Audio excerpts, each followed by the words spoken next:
Arthur!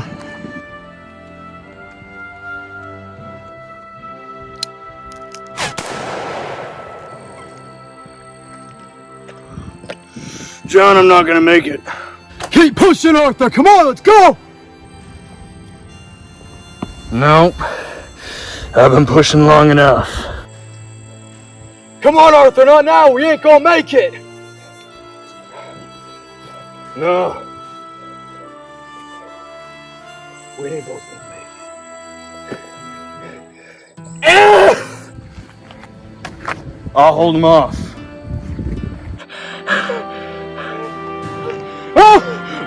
Arthur, look! John, you need to get moving. Now!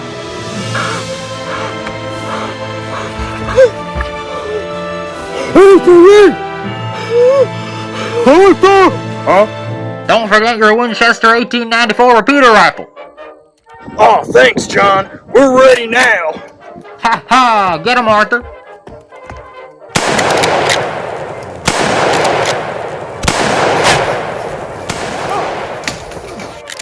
Now with the new smokeless powder. Smokeless powder. God damn, I love that. Less signature, less cleaning, and more power. Let's charm more pow.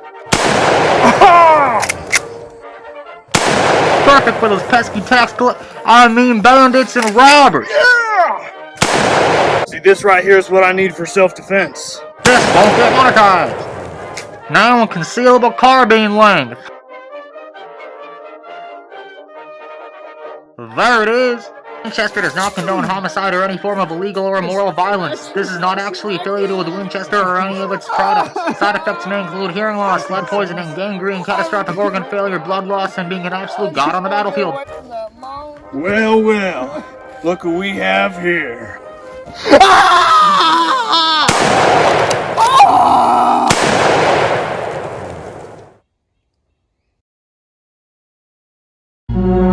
The Winchester 94! Get yours today! Alright, well, hello everyone, welcome back to another video, and if you couldn't tell already, today we are talking about the Winchester Model 1894 repeating rifle.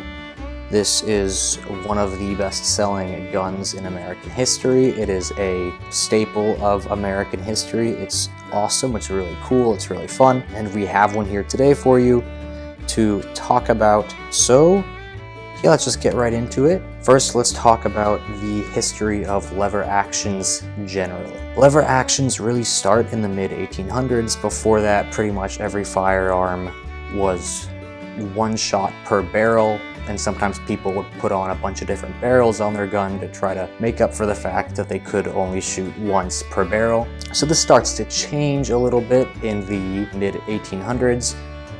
Samuel Colt does this in the 1830s with his weapon, and it's in the 1840s that we actually get the first repeater.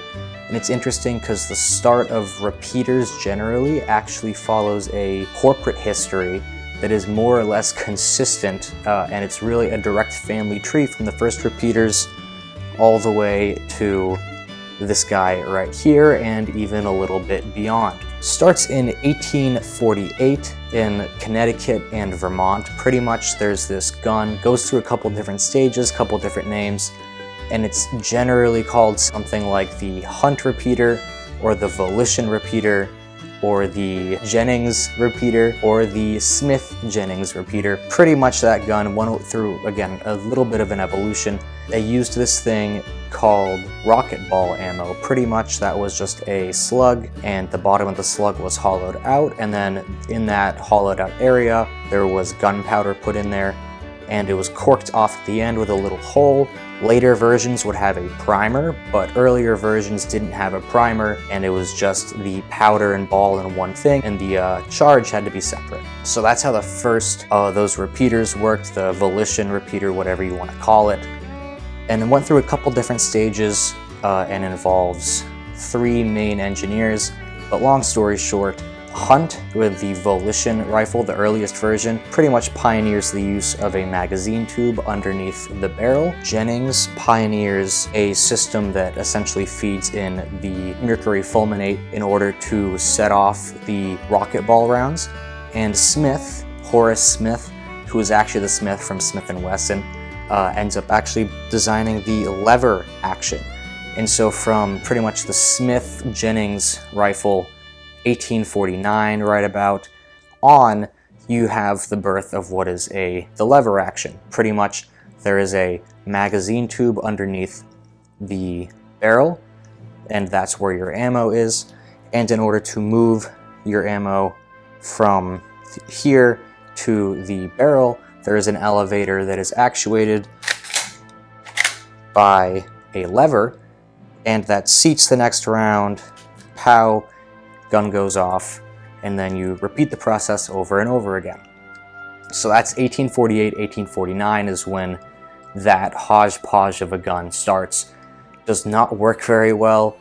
It was not popular at all, and it ends up kind of getting reformed, and the company making it turns into the Volcanic Repeating Arms Company, and that actually has Smith & Wesson as two of the major players, as well as a guy named Oliver Winchester, who was the main stakeholder. And pretty much what you see with that is the Volcanic Repeater. And the Volcanic Repeater, you see it in Red Dead, and pretty much the way the Volcanic worked is it still used the rocket ball ammo, but it also had the primer in there. It was, you know, essentially much more similar to the basic repeating rifle system, and it didn't have that complex way of putting in the fulminate secondarily. The Volcanic Repeater was chambered in 41 caliber usually, but the pistols were in 31, and the full-length rifle would have as many as 30 rounds in the tube because the rounds were so short. So yes, 30-round magazines absolutely existed in 1855. However, as it turns out, rocket ball ammo sucks. The downside, of course, with rocket ball ammo is it had very low velocity, not a lot of power, about 600 feet per second at the muzzle, which is an airsoft gun, literally, and a relatively small bullet, so, you know, not very powerful. They don't sell well, and what ends up happening is, well, kind of falls apart and sort of reforms. There's, again, a whole kind of corporate continuation from the Sullivan all the way to Winchester. And one of the intermediary steps after Volcanic is the New Haven Arms Company, Repeating Arms Company, and that is headed up by a guy with the last name of Henry, who develops the Henry Repeater, which is really the first cowboy gun that we think of today. He also helps to develop a copper cartridge. So instead of brass cartridges, it's copper. They're rimfire, and he makes a new caliber called the 44 Henry. The mechanism inside is different. It uses something called a toggle link system, which is pretty much an elbow joint.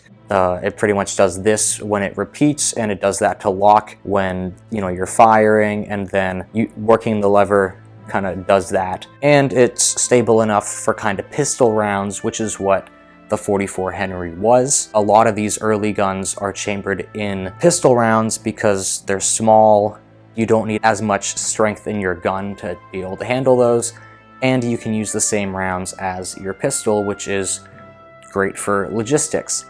Because of that, it could hold 15 rounds, which you would load at the end of the tubular magazine here.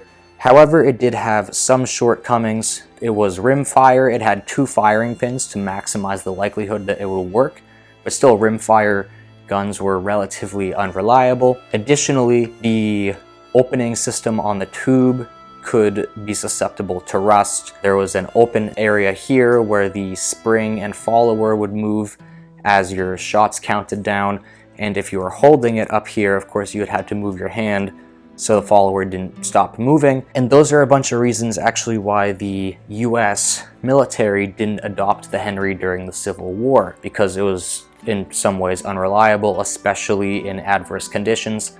However, they had some other strange concerns, probably the most famous of which being that they were concerned that soldiers would waste ammo, and so they didn't want to use the Henry repeater because giving a soldier the ability to fire 15 times before reloading was just asking for monetary nightmares, apparently. So the repeaters didn't actually see much military use. They saw a little bit, especially in the Indian Wars.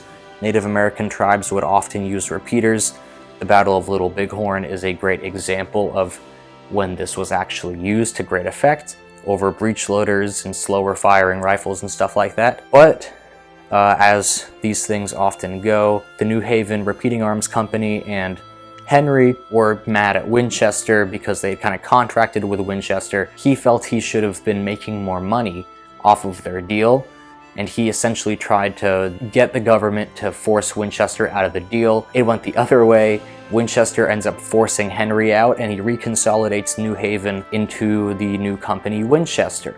And that's also why Winchester Repeating Arms is in New Haven, Connecticut. You have a new company called Winchester. They start putting out their rifles. And again, when you think of, again, the patents and just the direct design lineage, it all goes back to the Sullivan. It's a continuous line. So the first official Winchester rifle is something called the Winchester Model 1866. At the time, it was called the Improved Henry because they wanted to play on the brand recognition of the Henry, and it really was improved, mostly because instead of opening at the bottom here, or at the top rather, they had this new thing called the King's Patent Loading Gate. The King's Patent Loading Gate essentially was just a spring kind of, piece of metal, and you would run your bullets into the tubular magazine through here, and that was far more reliable. It didn't open the gun up as much. It wasn't as susceptible to rust and all this stuff. But that was the beginning of Winchester,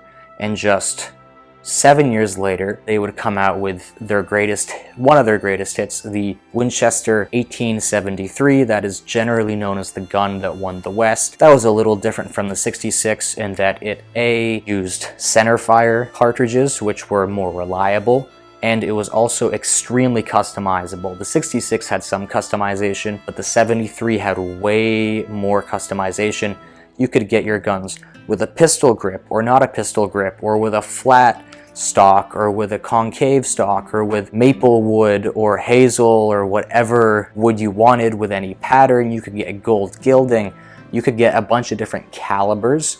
You could get a bunch of different magazine lengths. If you wanted your barrel longer to fit a bayonet, you could do that as well.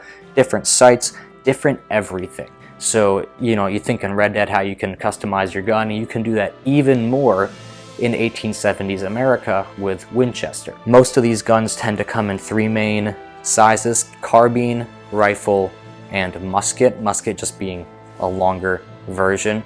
And those are kind of the three main types, even though the lengths would change over time and you could still get other barrel lengths. The other thing the 73 did is it changed the type of receiver metal. It used to be gun metal on both, I believe, the Henry and the 66. It was made out of a gun metal, but it was like a bronze alloy, I believe. And then it became steel with the 73. 3 years later, Winchester wanted to respond to a hunting demand, so they made the 76, which is just pretty much a beefed up 73, and it was meant to fire those rifle rounds. Remember, everything from the Henry, the 66, and the 73 were essentially firing various pistol rounds, whereas the 76 was chambered in a full-on rifle caliber, much larger, better for big game, better for longer range shooting. Theodore Roosevelt had one, for example, and he loved it. But the cool thing with Winchester is in the 1880s, they would start contracting with John Moses Browning out in California. We all know John Browning made the 1911, the M2 Ma Deuce, the Winchester 94, so he made lots of different guns. And he starts working with Winchester, and the first model he makes is the 1886, which is pretty much a 76. It's the same concept, rifle caliber, but he makes a couple changes, mainly in the mechanics. As we said earlier, there was this toggle link system, kind of looks like an elbow joint or a knee joint, take your pick, that had been continued over since the Henry. That wasn't very strong, and it didn't work as well for the more powerful rounds. So Browning actually makes something called the Browning action. Pretty much there are two vertical lugs that are actuated by the lever, and those would come down while also pushing the bolt back. It would work in that way to secure the bolt when you're firing, instead of, again, an elbow joint. This was more powerful. It got rid of the need for a manual dust cover at the top. Instead, your bolt was just automatically doing that when you were using the lever. It also got rid of the lever latch here, which is just a safety feature, but kind of stopped being thrown in at that point. I don't know if it was for any specific reason, but that ended up happening. Not too much longer, Browning would make the Winchester 92, which was pretty much just the 1873, but with, you know, it had been Browninged, so it had the Browning action, but it went back to the pistol caliber rounds. Then, of course, just 2 years later, he comes out with the Winchester Model 94, which is pretty sick. We'll talk the more specifics on how that changed, but it changed the mechanics a little bit, and it also introduced a new caliber and new ammo, which was very important. And then the last Winchester repeating rifle to be made is the 1895, which uses actually a vertical magazine instead of a tubular magazine. If you've ever played Battlefield 1, the Russian 1895 sniper rifle that you use as cavalry or, you know, just as a scout, it's that. And Russia ended up buying a lot of those, and that was the only Winchester repeater that really saw significant military use. At least with European or American nation, Native Americans had been using this for a while, and so were settlers and smaller contingents within the wider United States military and militia system. So let's talk a bit more about the 94. The 94 is special for two main reasons. One is it does have a change in the mechanics here. So we said earlier the Browning action had 2 vertical lugs. This actually replaces it with just 1 vertical lug, which we'll show you right here. It's just this thing right here that comes down. Obviously you can't see it when the bolt comes back, which also cocks the hammer, of course, which is the system that's been used for, you know, most every of these guns. But you can see it kind of right there pop on up. So the reason that it was just the single is A, it simplifies the system a little bit. B, it is still pretty strong and rugged, which is good for the second point. And also, third, it acts as an intermediary between the hammer and the firing pin, which gives the gun another element of safety. Beforehand, Browning had tried to solve this by having the bolt just a bit too far forward, so the firing pin couldn't project. That just kind of simplifies the safety system. There is an additional safety system on these, which is, you'll see right there, pretty much that stops the trigger from being pulled. So if the lever is not in battery, you cannot pull the trigger. In addition to all those safety features, you also had just half cock, which pretty much every repeater has had, and most even muzzle loaders have had. So you have it at half cock, you can have a round cocked and ready in the chamber, and then if you know, something hits the fan, just do that and you're ready to fire. The second big improvement actually comes a year after the 94 is developed, which is the 30-30 round. So the 30-30, meaning it is 0.3 inches in diameter and there's 30 grains of powder behind it, was a smokeless powder round. Smokeless powder not only obviously has less smoke, so in a fight that's very good because it's not as obvious where you're shooting from. It is cleaner, so you can shoot the gun more before having to clean it. And of course, it is also more powerful, which is pretty sick because you can have a round with less powder and an overall smaller cartridge, but have just as much, if not more power than a larger rifle round. The 30-30 is kind of an intermediate caliber. As we were saying, the 73, the 66, the 92 all are chambered in pistol calibers, all in black powder, of course, whereas the 76 and 86 are in rifle calibers. The 94 is chambered in a bunch of different calibers, but the main one, the 30-30, is kind of an intermediate. It definitely can't fit in a pistol. It's definitely a lot smaller than the previous rifle rounds, and it can be, again, because of smokeless powder, and it's more combustible and efficient and just better in literally every way, but maybe it was more expensive at the time. To give you an idea of about the power, the rifle rounds of the era were hitting around 1,500 feet per second for a muzzle velocity. This, with a 30-30, could be going at around 2,000 feet per second. So it's a slightly smaller gun. Again, carbine rifle musket lengths for all these, but 30-30 was just kind of a better round. It was small enough where you could use it for kind of smaller game, like maybe a rabbit or something, but it was also big enough for deer, and in fact, that is what this gun was used for the most. It is known as America's deer gun because, well, it was known for hunting deer. 30-30 is a great round for that. And again, with the smokeless powder, you have this ability you didn't have before where you could be more accurate out to a longer range. And in the woods of the eastern United States, out 200, 300, even 400 yards, 30-30 works pretty well. So that's why that was actually so popular, and you may be wondering, how popular was it? Well, they made 7 million of these, right? So the second most popular Winchester was the Winchester 92, which sold 1 million. The 73, the gun that won the West, 700,000. This is 7 million, right? So that's a lot of guns, if that gives you any inclination how popular this gun was. Just in terms of how cowboy of a gun it was, probably not as much, just because, again, this is in 1894. The West, it's kind of tamed at this point. There's lots of media. Red Dead Redemption 2, of course, Butch Cassidy and the Sundance Kid are probably the two examples that come to mind the most. A lot of this Western media kind of showing, you know, the encroachment of the West and the lawlessness. And so kind of this gun is a shootout gun. They weren't really fighting Indians anymore. They were mostly put on reservations by this point. Range wars were mostly over by this point. The area was mostly pacified. There was still violence, of course. I'm sure this was used in shootouts, but not this gun in particular.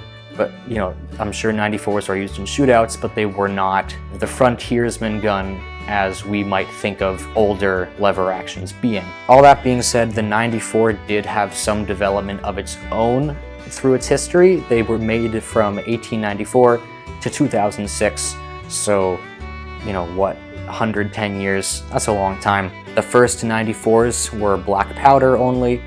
By 95, you have smokeless powder. And then after that, in 1925, they stop adding these saddle rings. Pretty much that's just like a sling mount for right here. Mostly, again, for like you strap it to your saddle, but it usually would just go right here. It's like a 1-point sling. And then the big change comes in 1964. Winchester starts to penny pinch a little bit, and essentially you see a reduction in the quality of the steel receiver, as well as the steel feeding ramp, and the rolling pins become hollow in the gun.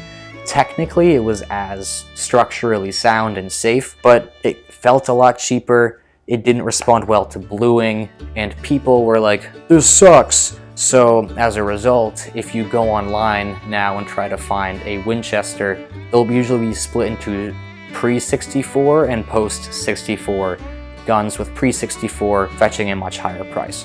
In 1982, this thing called angle eject was introduced. Basically, angle eject, as we said earlier, with all these Winchester repeaters, the shells actually are sent out from the top of the gun, and when you're shooting, they actually come out over the top and kind of over your shoulder. That is kind of cool, but it has a downside of you can't really mount a scope on top of it, right? Because it's going to hit the scope. So in 82, they have this thing called angle eject where they modify it. It still comes out the top, but it comes out at an angle, so you can still have a scope on the top of it, probably risen a little bit, and it has room to sharply angle out as it comes out the gun.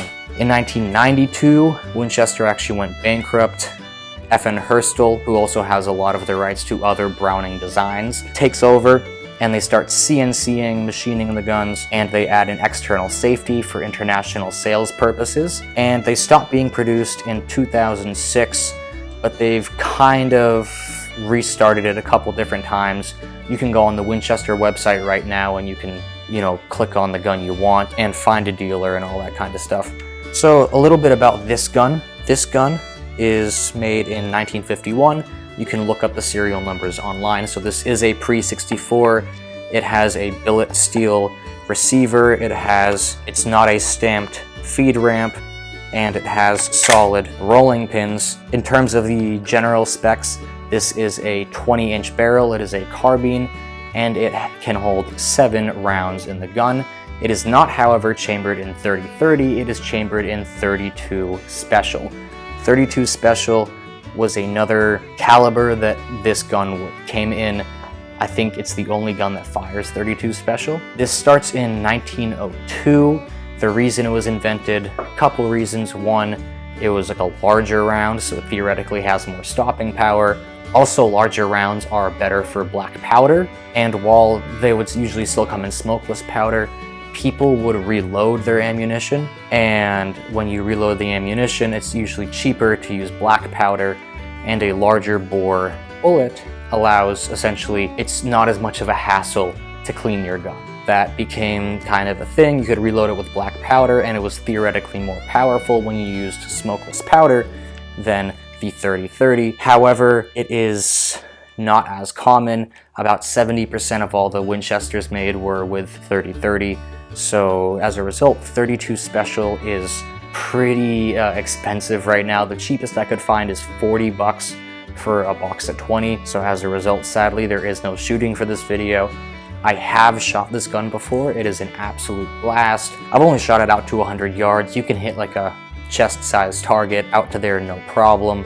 Going from butt to tip on this gun in particular, starting with the stock.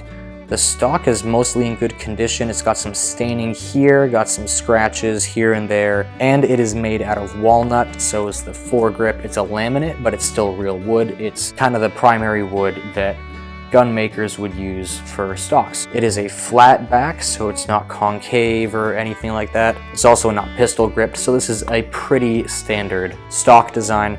The cool thing about it is this is a used gun. Previous owner actually put these 4 notches in there. We can't know for sure, but it almost certainly refers to the number of deer that were shot with this gun. So this, again, going back to our point, was almost certainly a hunting rifle, and that was the main use of this gun. Especially, you think, made in the 1950s, not a lot going on where you'd be killing, 4 people with a lever action. Moving up here a little bit, we of course have the receiver. It is made out of billet steel, same with the lever and all this stuff. We can go to the trigger real quick. The trigger is loose. From what I understand, that is not too uncommon with a lot of these guns. You can hear it. That being said, the trigger pull is actually quite nice. If we just want to go to that trigger real quick, there is, again, it's loose, but there's no wall, and it's probably 4 or 5, it's just off. So it is a very better trigger than, the most in the Gaunt, and bam. So no take up, just a wall. The action itself is much better after you lube it. First time we were using it, it can actually kind of hurt your fingers to rack it. It almost kind of stalls out at like this point, and then and even if you do it slowly and you don't get your momentum to start, you will, that time it worked, but if you kind of like start slow, you can kind of get stuck at this point. So when using lever actions, you kind of gotta commit like that, but it's easy. It's not like a hard lever to work or anything. Moving to the markings over here, they are pretty boring, I guess. Made in New Haven, Connecticut, United States of America, of course. Winchester proof steel, Winchester trademark, and then model 94, and then the caliber .32 Special. There are the marks here from, I don't know if they're proof marks or just of the factory.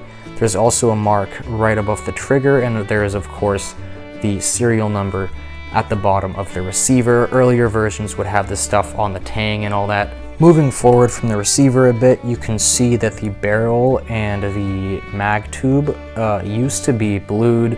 They still are blued up down here, and at the very tip, we had to sand it off just because there was rust and all that. We plan on re-bluing it, but for now, it's kind of like an ugly, steel color. The receiver and lever, however, were never blued, and from what I understand, this is generally how they appeared pre-1964. They were not blued in this area.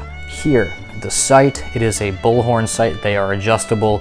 You just lift up the leaf, and then there's kind of this ratchet that you can use that, you know, changes the elevation. The front sight is hooded, and, you know, it's kind of like a lollipop style sight. In terms of the margin of error within the bullhorn sight, it's not that great. So of course, just past a couple hundred yards, when it comes to windage, you really are kind of guessing where your shots are going to go. That's not necessarily an issue with the round, although it might be that as well, but just it's not that precise when you're trying to hit targets that look small to you. The handguard, of course, is also made out of maple. The barrel bands are also not blued. The barrel itself, again, 20 inches. It's a 1 in 16 twist. 32 special guns are 1 in 16 twist. I believe that 30-30s are 1 in 12. So it is a slower twist for the 32 because it is a larger, heavier slug. So with these guns, I usually try to talk a bit about how useful are they today. And honestly, so I'll start by saying super cool. I love it. Not really practical. Why? Well, A, most of the guns around nowadays are better. They are more reliable, they are more accurate, they fire faster, they have better range, you can mount optics to them, and parts and ammunition is far more available. The biggest thing that for me kind of knocks this down is the caliber is just prohibitively expensive, so you cannot shoot it regularly if you're a normal person. Again, this is a pre-64, so it's arguably better quality than a post-64 94, but it is more expensive and you don't really get that bang for your buck in terms of performance. It's more of a history thing. It's only got 7 rounds, so it's not like the earlier lever actions where you have, you know, they're essentially pistol caliber carbines and you have much higher capacities, 15, 20 rounds. This just, again, it's 7. So it's not particularly impressive. Capacity is kind of the main advantage that lever guns have over bolt actions, and it doesn't even really have that. The only other advantage you could say is that a lever action allows you to have your firing hand in a firing kind of position more often. You don't have to do this whole number, you can just do that. So you could say it's definitely faster to fire and more rounds, but not by much in either category when it comes to this gun when comparing it to a bolt action. When comparing to other lever actions, what would I say? Again, the 30-30 or 32 special even, smokeless powder, for the time, great.